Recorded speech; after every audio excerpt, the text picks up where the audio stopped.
साथियों नमस्कार दोस्तों, आज अपन यहाँ बात करना चाहेंगे राजस्थान सरकार के द्वारा जो 1,36,00,000 महिलाओं को जो फ्री में आपको एंड्रॉयड मोबाइल मिलने वाला है। तो क्या आपको ये अक्टूबर में मिलेगा या नहीं मिलेगा, या इसकी पूरी सच्चाई क्या है, ठीक है ना। यानी मैं इस वीडियो के माध्यम से आपको साथियों वो पूरी सच्चाई बताना चाहूँगा, जिससे हमारे उन करोड़ों हमारी जो माताएं हैं इस मोबाइल का इंतज़ार कर रही हैं। देखो, सबसे पहला सबसे बड़ा कारण ये है, यदि मान लो राजस्थान में जो इस समय राजनीति में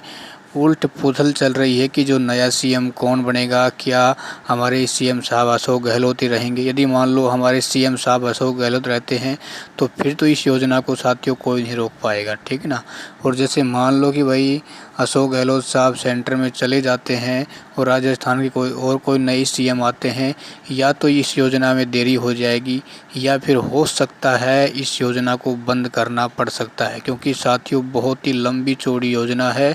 इसमें 1-2 करोड़ का सवाल नहीं है, इसमें कई हज़ारों करोड़ों का बात की सवाल है, ठीक है ना। देखो, मेरा ये मानना है कि भाई आप फ्री जो मोबाइल बांट रहे हो, देखो आज का युग में सभी के पास मोबाइल है। आप इतने करोड़ रुपए खर्च कर रहे हो, यदि इन पैसों को यदि आप और जगह खर्च करते हैं और बेरोजगारों के हितों के लिए खर्च करते हैं, ऐसे कोई नई वैकेंसी और निकालते हैं, या फिर आप पश्चिमी राजस्थान जैसे जैसलमेर, जोधपुर, बाड़मेर जैसी साइड हो जाए और वहाँ जैसे भाई पानी की तंगी है, और जैसे मान लो और नहरों का पानी आप वहाँ तक पहुँचाते हैं, तो कहीं ना कहीं इस मोबाइल से ज़्यादा बेटर वो प्रोजेक्ट रहेगा, क्योंकि आज की दुनिया में मोबाइल सभी के पास हैं। आप